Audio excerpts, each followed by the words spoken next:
Hi అండి, నమస్తే, good morning. ఈరోజు ఆగస్ట్ 3వ తారీఖు మన ఫస్ట్ క్లాస్. ఈరోజు మనం కవర్ చేయబోయే టాపిక్స్ ఏంటి అంటే, ఫస్ట్ ఏ టాపిక్ కవర్ చేసుకుందాం ఈరోజు అంటే మెర్జ్ సెల్స్ అలాగే కంకాటినేట్. ఈ రెండు వర్డ్స్ ఎక్కడ యూజ్ చేస్తాం ఈ టర్మ్స్ అనేది ఇప్పుడు చూద్దాం. అలాగే ఈరోజు ఇంకా ఏమేమి కవర్ చేస్తామో కూడా చూద్దాం ఒకసారి. Uses of tab, uses of F5 key, functional కీస్లో F5 ఉంటుంది కదా ఆ కీ. నెక్స్ట్ అలాగే యూజెస్ ఆఫ్ షిఫ్ట్ కీ, అలాగే ఒక ఫోల్డర్ క్రియేషన్ ఎలా చేస్తారు, డాస్లో ఎలా క్రియేట్ చేస్తారు, ఈ 5 టాపిక్స్ మనం నేర్చుకుందాం. Merge cells, concatenate, second question uses of tab, third question uses of F5 key, fourth question uses of shift key, fifth topic ఏంటంటే folder creation. Okay okay first topic వెళ్ళిపోదాం మనం ఇప్పుడు. ఓకే, ఫస్ట్ టాపిక్ ఏమనుకున్నా merge cells కదా. ఈ merge cells అనేది ఏంటంటే మనకు మైక్రోసాఫ్ట్ వర్డ్లో మనము ఈ వర్డ్ని మనం యూజ్ చేస్తాం. ఓకే, సో చూద్దాం. న్యూ ఫైల్ తీసుకున్నాం కదండి మనము. ఇన్సర్ట్ పైన ఇన్సర్ట్, మామూలుగా యాక్చువల్గా ఎప్పుడు మనకు హోమ్ ట్యాబ్ ఉంటుంది, insert tab, next tab insert తీసుకొని టేబుల్లో ఇలాగ కాలమ్స్ రోస్ మనకు ఉంటే ఇలాగా. ఓకే, ఇది టేబుల్ కదా మనకి.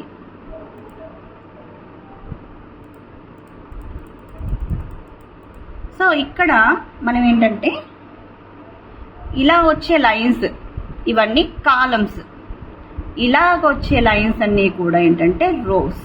ఓకేనా, వర్టికల్ లైన్స్ని కాలమ్స్ అంటాము, హారిజంటల్ లైన్స్ని మనము రోస్ అంటాం, నిలువు గీతల్ని మనము కాలమ్స్ అంటాము, అడ్డ గీతల్ని మనము రోస్ అంటాము. సో మన అవసరానికి తగ్గట్టుగా మనము ఎక్కడైనా కలిపేసుకోవాలి అంటే మెర్జింగ్ అంటాం.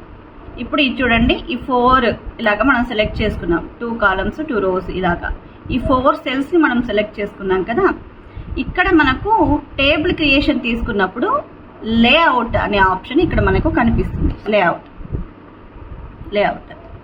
లేఅవుట్ క్లిక్ చేసుకుంటే మీకు ఇక్కడ టేబుల్కి సంబంధించిన టాపిక్స్ అన్నీ కూడా మీకు ఇక్కడే ఉంటుందన్నమాట.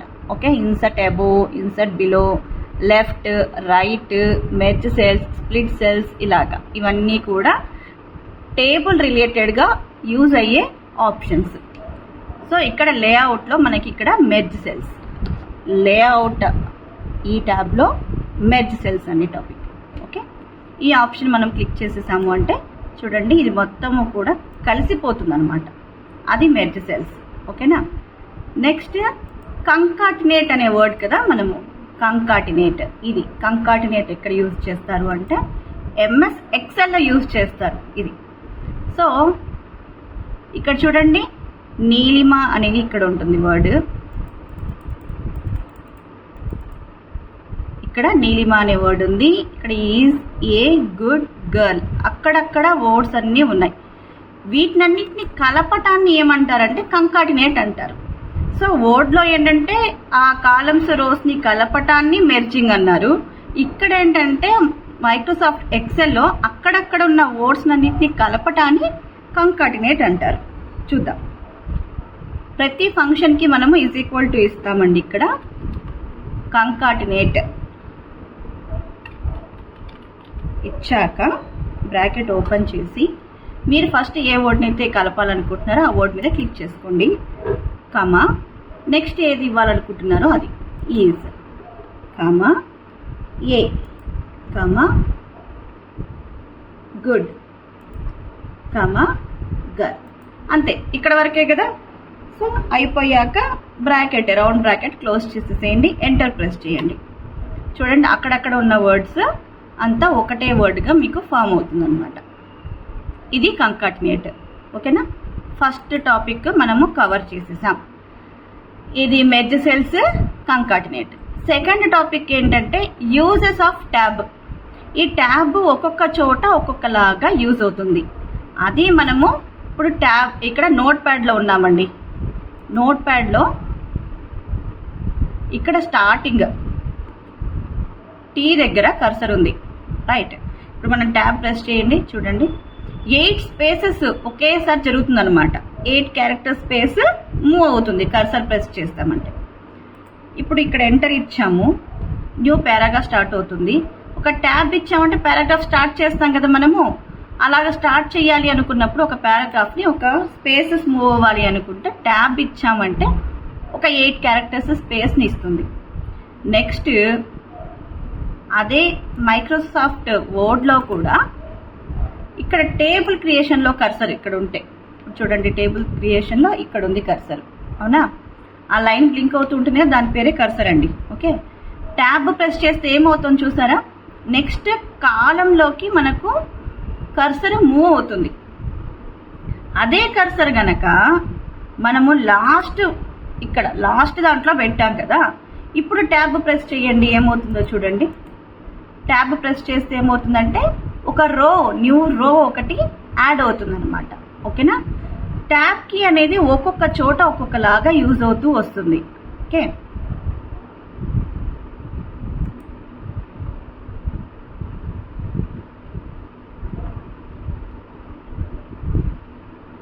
అలాగే కంట్రోల్ ప్రెస్ చేసుకొని మనము నావిగేషనల్ కీసెస్లో లెఫ్ట్ రైట్ ఇచ్చాక కూడా మనకు ట్యాబ్ అనేది యూజ్ చేస్తుంది. నార్మల్గా ట్యాబ్ ఇచ్చాము అంటే కర్సర్ పొజిషన్ నుంచి రైట్కి మాత్రమే వస్తుంది.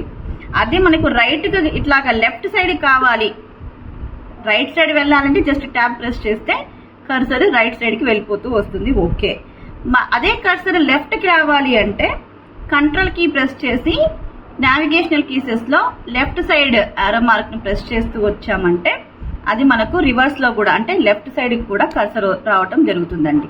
ఓకేనా, నెక్స్ట్ ట్యాబ్ కీ గురించి కదా మనం యూజ్ చేసుకుంటున్నాం, వాటి గురించి చెప్పుకుంటున్నాము. సో నోట్ ప్యాడ్లో అయితే ఇలాగా 8 క్యారెక్టర్ స్పేస్ ఇస్తుంది. అదే మైక్రోసాఫ్ట్ వర్డ్లో ఉన్నప్పుడు టేబుల్ క్రియేషన్లో ట్యాబ్ ఇచ్చామంటే నెక్స్ట్ కాలంకి వెళ్తుంది. ఇక్కడ ఎక్సెల్లో కూడా అంతే, ట్యాబ్ ప్రెస్ చేసామంటే నెక్స్ట్ కాలంకి వెళ్తుంది. మీరు ఎక్కడైనా ఆన్లైన్ అప్లికేషన్స్ చేసేటప్పుడు ట్యాబ్ ప్రెస్ చేస్తే నెక్స్ట్ కాలంకి వెళ్తూ వస్తుందండి, అలాగే. ఓకేనా,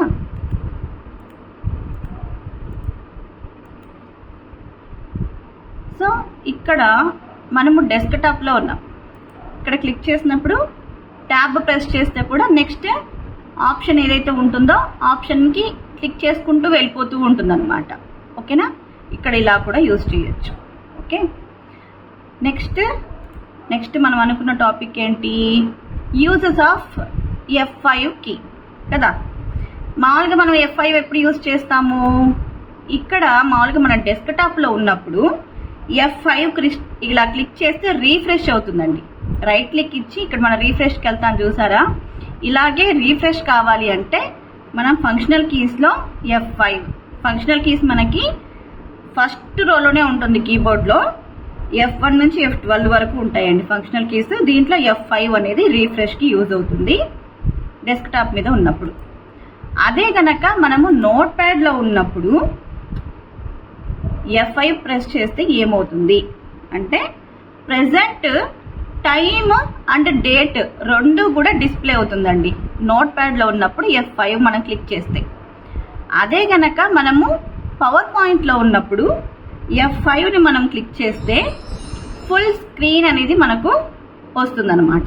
ఓకే, నోట్ ప్యాడ్లో అయితే టైం డిస్ప్లే అవుతుంది, మామూలుగా డెస్క్టాప్ మీద ఉన్నప్పుడు అయితే రీఫ్రెష్ అవుతుంది, పవర్ పాయింట్లో ఉన్నప్పుడు అయితే ఇలాగా ఫుల్ స్క్రీన్ వస్తుందన్నమాట F5 క్లిక్ చేసుకుంటే. ఓకేనా, ఇది F5 తోటి uses. Next 5th topic, last topic, folder creation. Okay, చూద్దాం. ఇలాగే ఫైల్స్ అన్నీ కూడా క్లోజ్ చేసుకున్నాక ఎంటీ డెస్క్టాప్ ఇక్కడైనా రైట్ క్లిక్ ఇచ్చాము అని అంటే ఇక్కడ న్యూ ఫోల్డర్ వెళ్ళొచ్చు ఇలాగా, ఇదొక్కటి. నెక్స్ట్ డెస్క్టాప్లో కాదు డి డ్రైవ్లోనో F డ్రైవ్లోనే అనుకోండి, ఇలాగైతే కూడా మనం ఇక్కడ రైట్ క్లిక్ ఇచ్చి న్యూ ఫోల్డర్, న్యూ ఫోల్డర్. ఎక్కడైనా రైట్ క్లిక్ ఇచ్చి న్యూ ఫోల్డర్కి వెళ్ళొచ్చు. లేదా మనం ఒక ఫైల్ని ఓపెన్ చేసుకున్నాం కదా, ఇలా ఫైల్లో టాపిక్ అంతా టైప్ చేసుకున్నాం. ఇక్కడ ఫైల్ క్లిక్ చేసి సేవ్. ఇలా సేవ్కి వెళ్ళినప్పుడు ఎక్కడ సేవ్ చేయాలనుకుంటామో ఇక్కడ అడ్రస్ బార్ ఉంటుంది కదా, ఇక్కడికి వెళ్ళినప్పుడు కూడా ఇక్కడ న్యూ ఫోల్డర్ అని ఉంది చూడండి. ఇక్కడ న్యూ ఫోల్డర్, ఇక్కడ కూడా ఇలాగ కూడా క్రియేట్ చేసుకోవచ్చు న్యూ ఫోల్డర్ని. ఓకేనా, ఇలా న్యూ ఫోల్డర్ని క్లిక్ చేసుకొని ఏదైతే ఫైల్ నేమ్ ఆ ఫోల్డర్కి పేరు పెట్టాలనుకుంటున్నారో ఆ ఫోల్డర్కి నేమ్ కూడా పెట్టేస్తారు ఇలాగా. తర్వాత ఎంటర్. ఇదిగోండి ఫోల్డర్ ఇలాగా క్రియేట్ అవుతుంది. ఈ ఫోల్డర్ని ఓపెన్ చేసి అప్పుడు ఇక్కడ ఫైల్ నేమ్ ఇచ్చి సేవ్ క్లిక్ చేశారంటే ఆ ఫోల్డర్ లోపల మన ఫైల్ అనేది ఉంటుందన్నమాట. డెస్క్టాప్లో క్రియేట్ చేసాం. ఇదిగోండి ఫోల్డర్, మనం సేవ్ చేసుకున్న ఫైల్ ఇలాగా ఓపెన్ చేసుకోవచ్చు. ఇలాగా మన ఫోల్డర్ లోపల కంటెంట్స్ని పెట్టుకోవచ్చు. ఏ ఫైల్స్ అయినా, సాంగ్స్, వర్డ్ ఫైల్స్, ఏ డాక్యుమెంట్స్ అయినా సరే మనము ఫోల్డర్లో పెట్టేసుకోవచ్చు. ఓకే, మరి డిస్క్ ఆపరేటింగ్ సిస్టంలో ఫోల్డర్ క్రియేషన్ అంటే ఏంటి? డిస్క్ ఆపరేటింగ్ సిస్టమ్ ఎలా ఓపెన్ చేసుకుంటారు? ఇక్కడ కింద స్టార్ట్ ఇక్కడ ఉంది కదా, ఇక్కడికి వెళ్ళి సిఎండి ఇచ్చారంటే కమాండ్ ప్రాంప్ట్ వస్తుంది. ఈ కమాండ్ ప్రాంప్ట్ని క్లిక్ చేసుకున్నారు అంటే ఇది డిస్క్ ఆపరేటింగ్ సిస్టమ్. ఓకేనా, ఇక్కడ ఎండి అంటే మేక్ డైరెక్టరీ. మామూలుగా అయితే మనము ఫోల్డర్ అంటాము, డిస్క్ ఆపరేటింగ్ సిస్టంలో మనం ఏమంటామంటే డైరెక్టరీ అంటాం. న్యూ ఫోల్డర్ అయితే రైట్ క్లిక్ ఇచ్చి న్యూ ఫోల్డర్ ఎలా క్రియేట్ చేసుకున్నాం కదా, డిస్క్ ఆపరేటింగ్ సిస్టంలో ఏంటంటే మేక్ డైరెక్టరీ. ఎండి అంటే మేక్ డైరెక్టరీ. ఫోల్డర్ పేరు ఇక్కడ ఇవ్వాలి. ఓకేనా, ఇచ్చాక ఎంటర్. ఆ ఫోల్డర్ లోపలికి మనం కంటెంట్స్ పెట్టాలి అంటే సిడి అంటే చేంజ్ డైరెక్టరీ. పైన ఎండికే ఫైల్ నేమ్ అయితే ఇచ్చామో అదే నేమే ఇక్కడ కూడా ఇవ్వాలి. సో ఇక్కడ చూడండి, ఇప్పుడు కంప్యూటర్ అని ఫోల్డర్ క్రియేట్ అవుతుంది అనమాట. ఇలాగా గ్రేటర్ దాన్ సింబల్ లోపలికి ఆ వర్డ్ వచ్చింది అంటే ఫోల్డర్ క్రియేట్ అయ్యింది అని అర్థం. ఓకేనా, ఇవండి ఈరోజు టాపిక్స్.